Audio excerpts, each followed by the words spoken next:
지금 받게 되는 것이다 하는 얘기죠. 자, 그런 의미에서 이 부분을 좀 더 신약적인 관점에서 이해를 한다면, 신약적인 관점에서는 어떤 자를 하나님께서 받으시느냐 하면 예수님을 믿음으로 말미암아 믿음으로 영접한 자를 하나님께서 받으신다. 그렇게 묘사할 수가 있겠죠. 아무나 받으시는 것이 아니라 구약적 표현에서는 하나님을 경외하며 의를 행하는 자를 하나님께서 받으신다 라고 표현한다면, 이것에 대한 신학적 관점에서의 표현은 누구든지 예수 그리스도를 믿음으로 영접한 자를 하나님께서 받으신다, 이렇게 얘기할 수도 있을 거예요. 하나님께서는 모든 사람을 받으시는 것이 결코 아니죠. 자, 모든 사람을 받지 않으시는데도 불구하고 그런 가운데서 우리를 하나님께서 받으셨다는 거예요. 여러분들을 하나님께서 받으셨다는 거예요. 저를 받으셨다는 거예요. 우리를 받으셨다는 거예요. 객관적인 기준으로 보게 되면 성경의 어떤 기준에서 한참 못 미침에도 불구하고, 그래서 이 복음은 우리가 자랑할 것이 아니라는 것이죠. 선물로 우리에게 주신 것이기 때문에.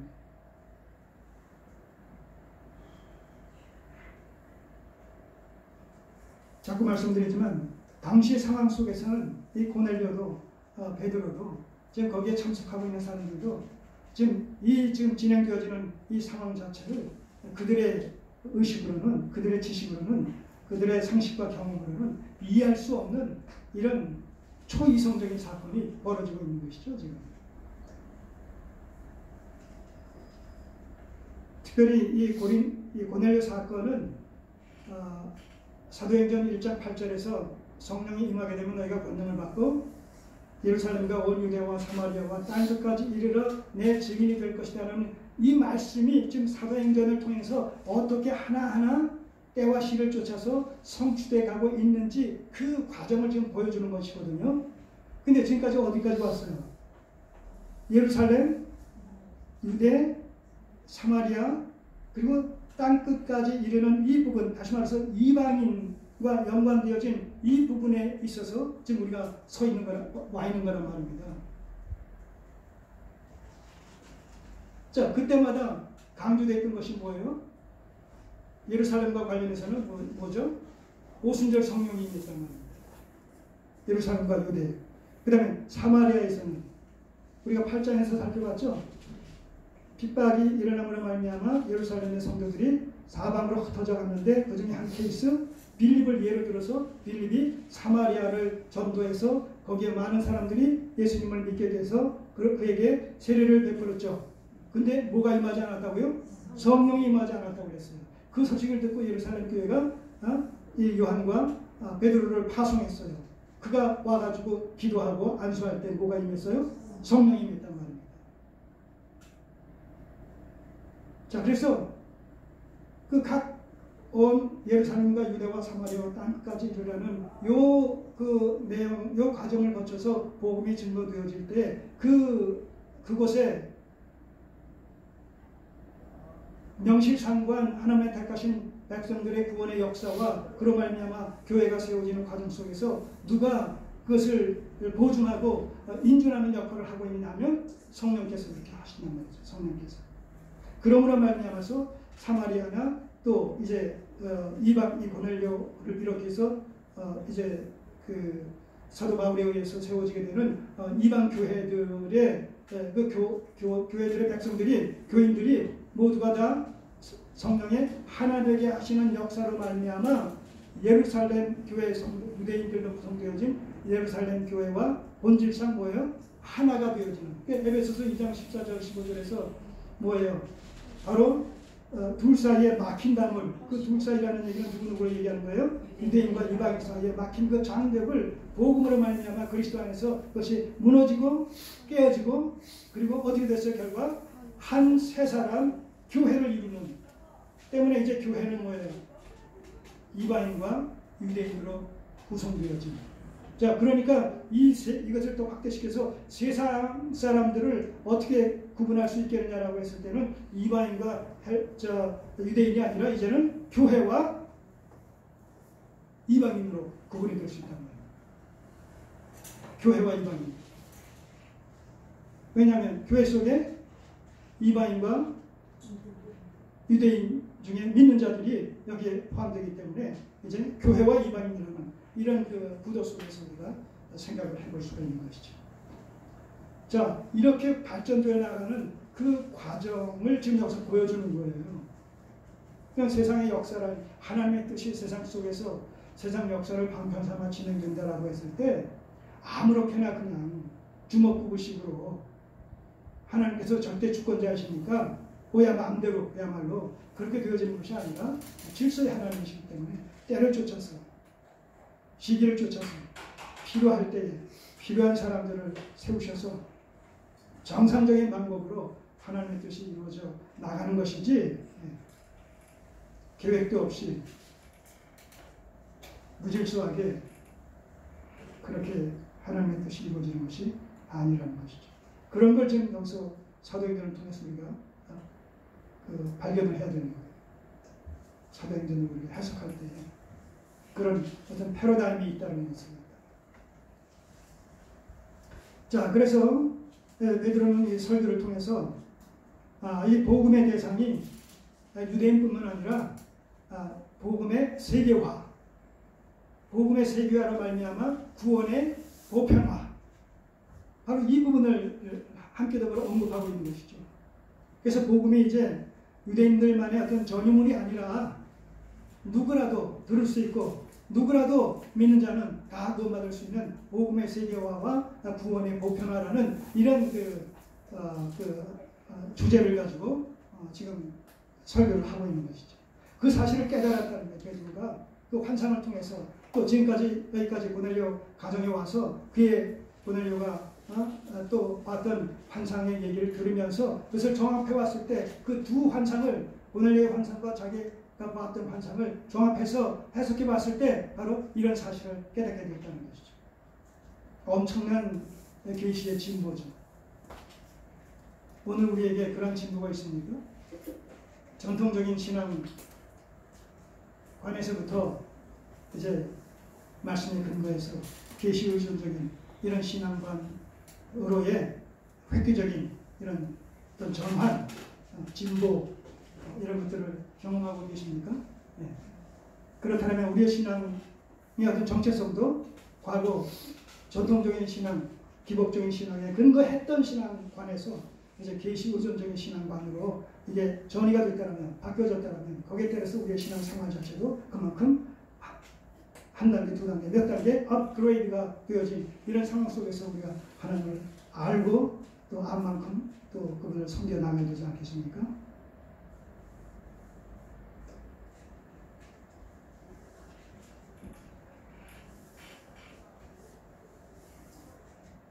그래서 이제 이 사도행전을 통해서 본문을 통해서 이 교회의 정체성도 그렇게 지역적인 예루살렘이라는 이런 그런 그 제한된 지역에서만 머물러 있었던 이런 그 교회의 정체성이 이제 뭐예요? 전 세계를 향해서 복음을 전하는, 전 세계를 향해서 복음을 전하는. 그래서 그의 나라와 그의 의를 추구하는 이런 대의적인 어떤 그 목표를 가지고 전 세계를 향해서 복음을 전함으로 말미암아 전 세계인들 중에 하나님의 택하신 백성들, 잃어버린 이런 자들을 구속해서 우주적인 보편의 교회를 이루는 일에 지금 우리가 동참을 하고 있다라는 이런 그 어떤 소명감, 사명감, 사명의식을 가지고 우리가 주님을 섬기며 또 교회를 이루어가야 된다는 거죠. 그저 신앙생활이 그냥 주여 주여 주옵소서 주옵소서 매일 그냥 주옵소서 타령만 하다가 주면 또 다른 것을 달라고 그러고 안 주면 또 삐쳐서 그 믿음에서 실족되어지고 이런 아주 유아적이고 정말 기복적인 우상숭배적인 이런 신앙이 이게 기독교 신앙이 아니라는 것이죠. 자꾸 얘기하지만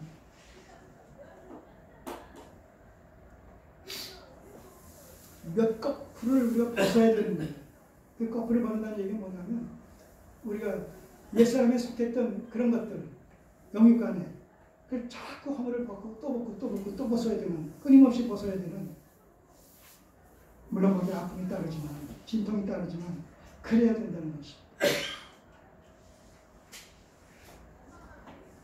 그러면서 계속해서 이제 예수 그리스도의 인격과 사역과 관련되어진 이런 부분들을 그 설교를, 복음 설교를 통해서 계속 얘기합니다.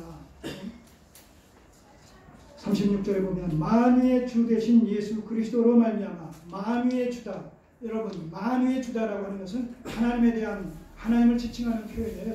주로 여기서 만유라는 것은 뭐예요? 만물, 만물과 만사의 그 주관자가 되신다라는 것은 주로 하나님과 연관되어진 표현인데, 이 만유의 주가 되신다는 이 하나님과 연관되어진 이 표현을 베드로는 여기서 누구에게 연관시켜요? 예수 그리스도에게 연관시킴으로 말미암아 바로 예수 그리스도께서 곧 하나님의 본체가 되시는 분이시다. 이걸 지금 얘기하는 것이죠. 예수 그리스도는 하나님의 아들 되신다는 이런 의미도 함께 더해진 이런 포괄적인 의미로서 만유의 주 되신 예수 그리스도로 말미암아 화평의 복음을 전하사, 예수 그리스도의 구속사역을 얘기하는 것이죠.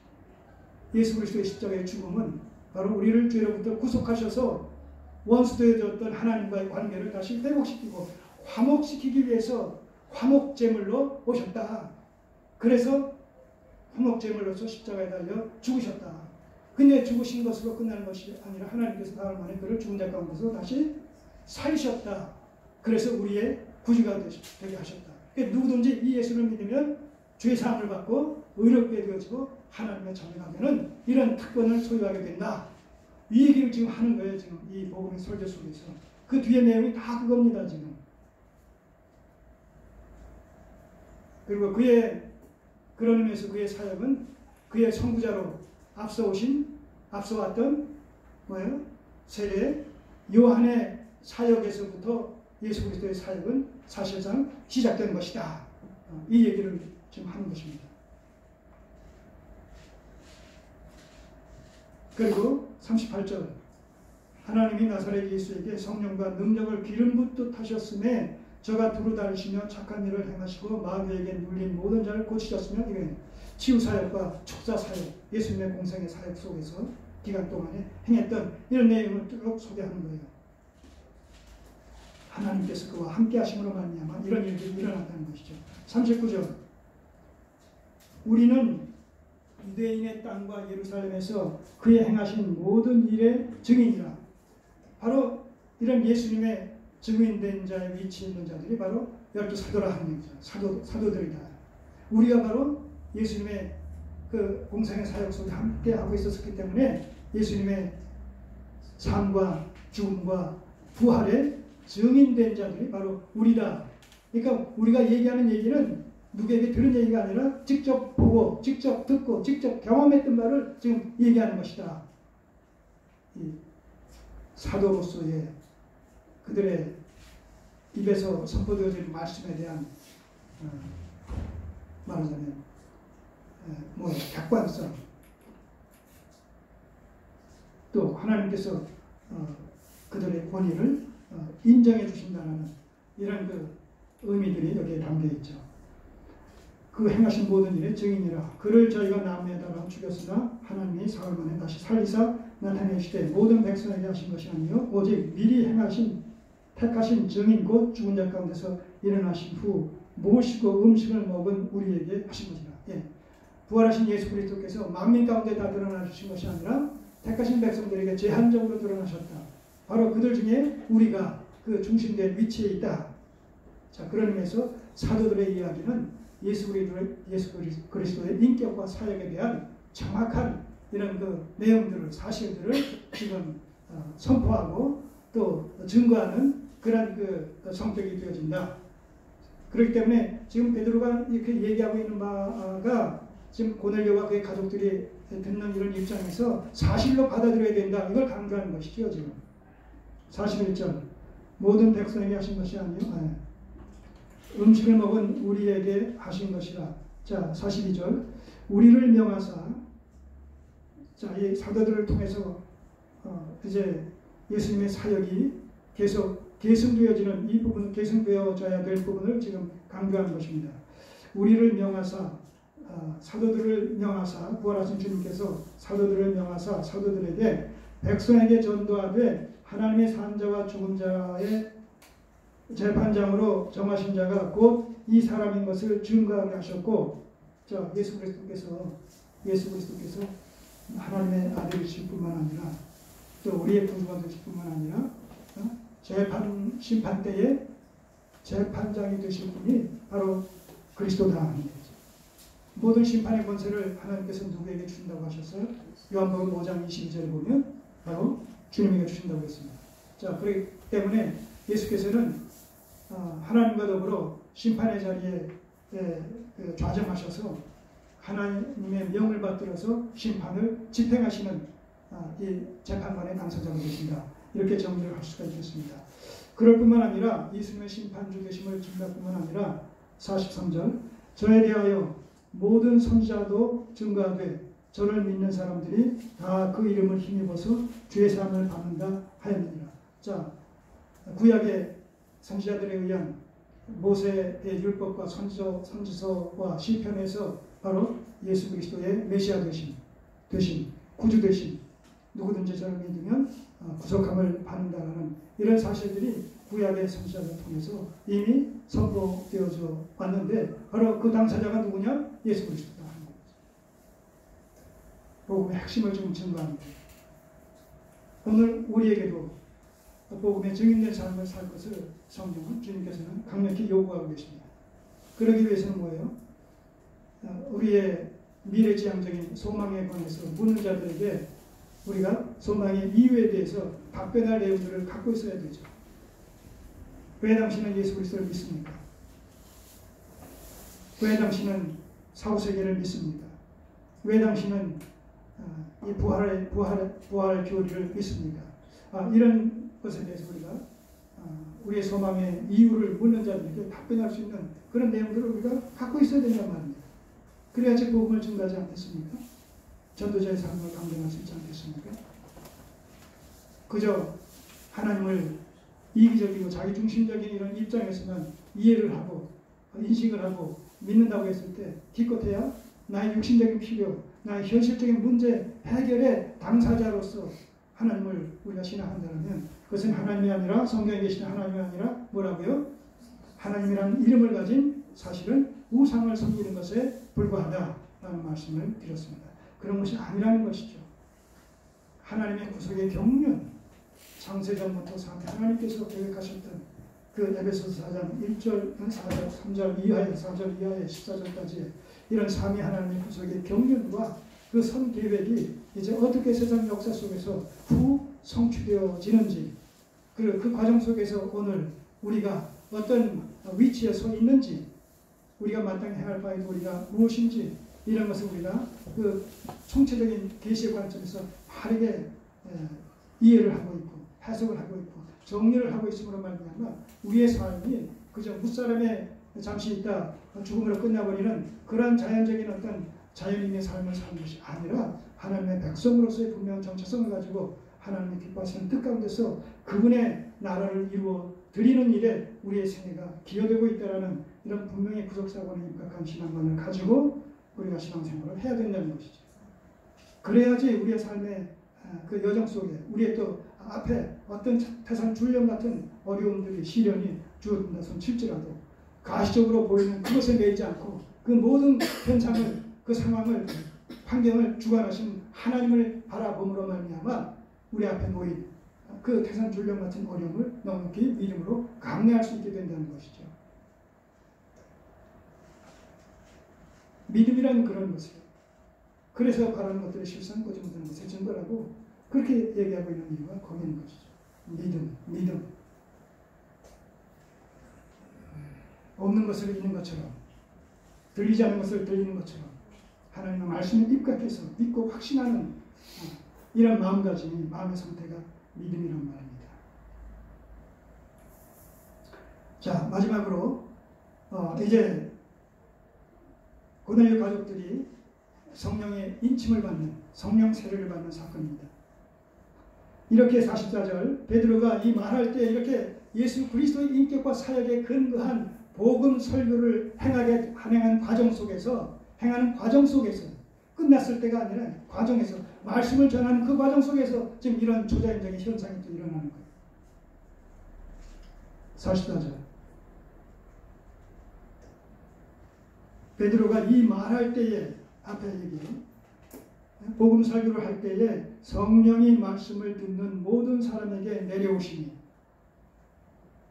이게 바로 오순절 성령 강림과 사마리아 지역에서의 성도들이 받았던 이 성령 세례와 그 연장선상에서 이제 고넬료 가족들에게 고넬료와 그의 가족들에게 임한 성령 세례, 성령 강림 이게 다 연결되어 있단 말이에요.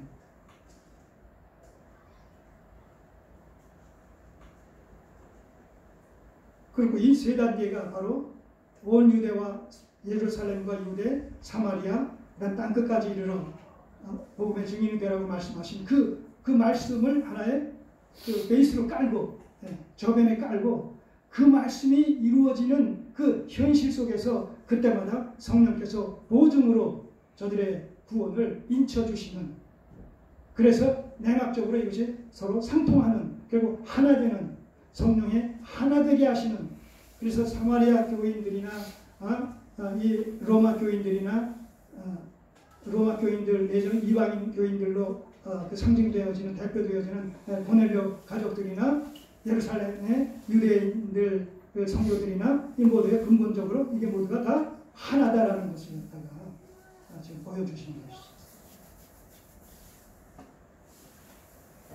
우주적인 보편의 교회는 사실은 뭐예요? 하나야. 하나의 원처치 한 교회.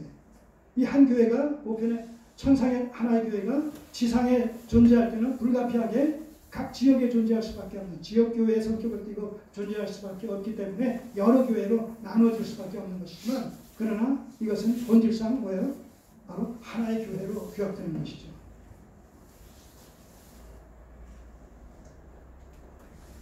자, 그래서 성령이 임하는 거예요. 이때에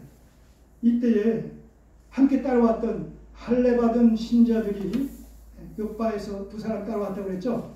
할례받은 신자들이 이방인들에게도 성령이 부어주심을 인하여 놀라니 이게 그냥 우리가 그냥 어떤 평면적으로 그냥 이렇게 문자적으로 읽어버리지만 이들이 놀랐다라는 사실은 까무라칠 정도였다는 것이죠. 충격적이었다는 얘기죠. 왜냐하면 그런 일이 있을 수 없는 것으로 지금까지 평생을 알고 살아왔고 그 선민 의식 속에서 다른 사람들을 비하시키며 우쭐대며 의식되며 그러면서 살아왔는데 지금 눈앞에서 자기들의 어떤 소유물 전유물로만 알았었던 자기들에게만 부어주시는 하나님의 특별한 선물로 알았던 이 성령께서 저들에게도 개돼지같이 여겼던 무시했던 깔봤던 저들에게도 임하는 것을 보면서 아연실색할 수밖에 없지 않겠어요?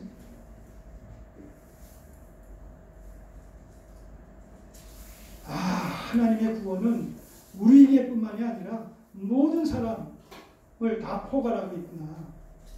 어느 누구도 구약적인 배경 속에서 하나님을 경외하며 의를 행하는 자는 신약적인 배경 속에서 예수 그리스도를 믿음으로 영접하는 자들은 누구나를 불문하고 다 하나님께서 그를 택하셔서 하나님의 자녀 삼아주시는 거구나. 사죄와 구원의 은혜를 베풀어 주시는 거구나. 이 사실을 깨닫게 되는 것이죠. 그래서 유대인에게만 국한되었던 그들의 시야가 이방인까지 전 세계적으로 확 열려버립니다.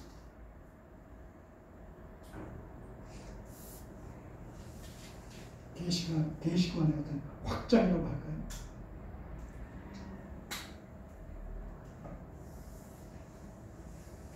다니엘서 2장을 통해 가지고 2장 3장을 통해 가지고 그런 신상과 그 다음에 뜨인돌의 이런 환상 사건을 통해서 제가 참 이 성경에 총체된 계시가 하나님의 나라다라는 것을 알게 됐을 때에 그 계시가 확 열리면서 성경 창세기에서부터 계시록까지 그 내용들이 그냥 흩어졌던 어떤 그런 모자이크들이 다 붙으면서 하나의 그림을 딱 완성하듯이 그런 경험을 과거에 저도 한 경험이 있는데 그렇듯이 눈이 확 열려버리는 것 같아요. 영적인 안목이 그냥 엄청 심화되어지는 그런 느낌을 받았듯이 지금 이 베드로를 위시한 하려고 하는 이 개종한 유대인들의 입장에서는 이방인들에게 성령이 임했다라는 사실은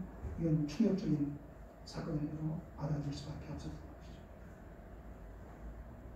이런 것의 결과, 이런 것의 연장선상에서 이제 복음이 이방인들을 통해서 결국 자꾸 얘기하지만 우리에게까지 임한 거예요. 그러니까 그것이 그냥 우연찮게 임한 것이 아니라 하나님의 경륜 속에서 창세기 12장의 아브라함 언약 속에 나타난 내용이 뭡니까? 특별히 그 3절에서 네가 열국의 복의 근원이 되게 해주시겠다고 그랬잖아요. 그 아브라함의 약속, 아브라함에게 약속하셨던 그런 복음의 세계화, 구원의 이런 보편화라는 이런 사상이 바로 이런 사도행전을 통해서 고넬료 사건을 통해서 현실화되어지는 것을 보게 됩니다. 구원은 공유물이지 독과점품이 아니라는 말, 전유물이 아니라는 것이죠. 자, 여기서 끝나는 것이 아니에요. 이방인들에게 성령이 부어주심을 인하여 논란이, 이는 그 이방인들에게 성령이 부어졌다는 사실은 눈으로 가시적으로 확인할 수 있는 사건이 아니에요. 여기서 지금 저간 사건은 가시적으로 이거 확인되지 않잖아요. 그들의 성령이 임했다는 것은 그 뭐로 알 수 있느냐? 그 뒤에 이는 방언을 말하며 그 방언을 통해서 하나님을 높임을 들음이로라. 보이지 않는 이 성령 강림, 성령 내주, 임함과 내주, 이것이 그런 받은 성령의 내주하심을 받은 자들에게서 나타나는 이런 방언을 통해서 그가 성령을 받은 사실을 객관적으로 확인할 수가 있었다는 것이죠. 자, 그러나 이 패턴은 성령의 임함과 그 성령의 임함을 방언을 통해서 확인하게 되는 바로 이 패턴은 초대교회 당시에만 일어났던 사건이에요. 이것이 오늘 현대교회에서 일어나는 것이 아니란 말입니다. 이 부분을 우리가 바르게 이해를 해야 돼요. 교회가 새롭게 형성되어지는 그런 초대교회의 상황 속에서 하나님의 계시의 말씀인 성경이 아직 완성되지 않은 그런 계시의 상황 속에서 사도들에 의해서 선포되어지는 말씀은 곧 뭡니까? 그런 의미에서 사도들에 의해서 선포되어지는 말씀은 하나님께서 인준하신 말씀이요. 그것이 곧 뭐가 돼요? 그것이 곧 성경이 되어지는 그런 시대, 그런 과정 속에서 일어난 사건이란 말입니다. 이게. 그러니까 이미 성경이 완성되어지고 그 다음 교회가 완성되어지고 사도들의 그 은사적인 사역이 다 완결되어진 이 현대교회 속에서는 그런 패턴이 계속해서 반복되어져서 적용될 수가 있고 일어날 수가 있겠어요? 없겠어요? 없잖아요, 여러분. 있을 수가 없죠. 그러니까 이것을 어떤 포괄적인 의미에서 보지 않으면 평면적으로만 보게 되면 입체적으로 봐야 되는데 평면적으로만 보게 되면 그때 있었으니까 지금도 있지, 그때 했으니까 지금도 해도 되지, 단순 논리로 이걸 해석하고 접근을 하니까 여러 가지 문제점들이 야기 되는 것이고, 야기 돼도 그 다음에 계시관의 부족으로 말미암아 그 진상을 깨닫지 못하니까 반복해서 그것을 자행하게 되는 이런 문제들이 야기되는 것이죠.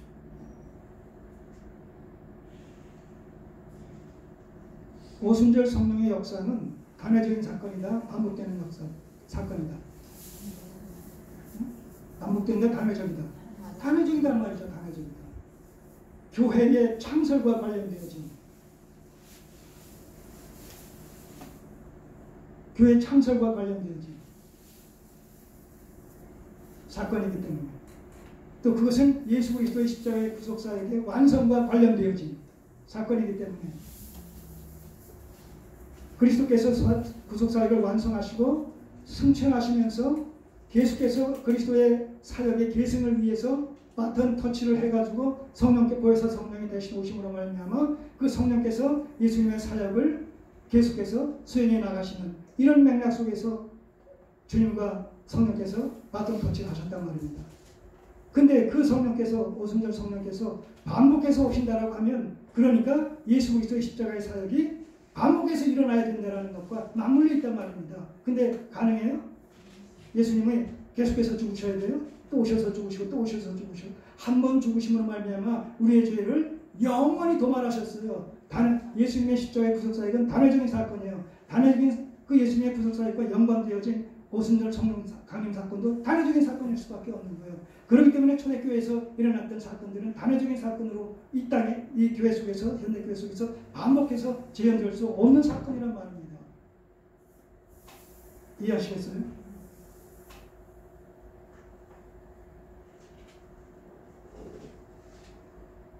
자, 이렇게 이제 그들에게 임한 성령의 강림을 확인한 후에 47절 이에 베드로가 가로되 이 사람들이 우리와 같이 성령을 받았으니 그렇죠? 자기들은 언제 어디서 받았어요? 어디서? 오순절 성령 강림 때 받았죠. 그러니까 이들이 우리와 같이 성령을 받았으니 누가 능히 물로 세례 줌을 그 말이요.